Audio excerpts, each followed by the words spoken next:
好多時候咧，員工同老闆咧，對於放假咧都有唔同嘅睇法。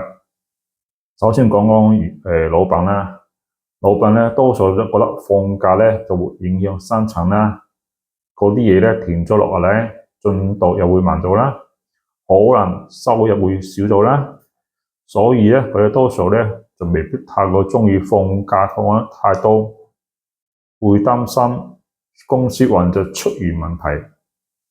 但係另一方面咧，員工嘅睇法咧就完全唔同。佢覺得放假咧係一種放鬆、補充能力嘅時間，可以陪屋企人出去旅行或者瞓個好覺。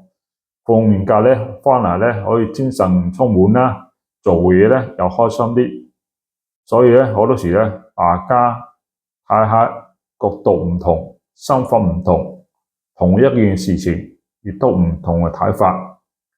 如果係你係老闆或者你係一個夥計，你對於假期放假，大家有咩睇法呢？